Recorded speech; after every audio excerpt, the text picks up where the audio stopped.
In the palace of Rubyland there was a ruby thief. No one knew who it was, and the thief had everyone so fooled that the only thing known about him was that he lived in the palace, and that when you were in the palace you should always hide your jewels. The king decided to find out who it was, and he asked for help from a wise dwarf who was famed for his intelligence. The dwarf spent some days there, watching and listening, until there was another theft. The following morning the wise dwarf made all the palace inhabitants meet up together in the same room. After inspecting them for the whole morning, and during lunch, without saying a word, the dwarf started asking them all, one by one, what they knew about the stolen jewels.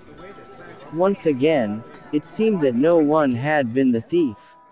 But then, suddenly, one of the gardeners began coughing, writhing and moaning, and finally he fell to the floor. The dwarf, with a cheeky smile, explained that the food they had just eaten was poisoned, and the only antidote for this poison was hidden inside the ruby that had been stolen the previous night.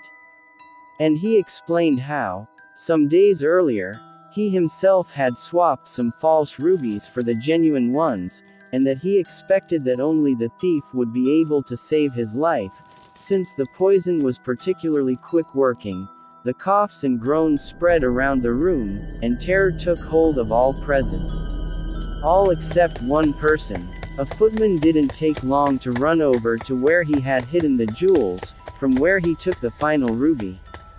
Fortunately he would be able to open it and drink the strange liquid inside, thus saving his life. Or so he believed, because the gardener was, in fact, one of the dwarf's assistants, and the poison was nothing more than a potion prepared by the little investigator to cause a few strong pains for a short while, but nothing more than that.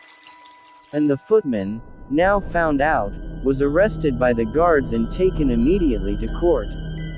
The king, grateful, generously rewarded his wise advisor, and when he asked the dwarf what his secret was, the dwarf smiled and said, "I only try to get the person knowing the truth to reveal that truth.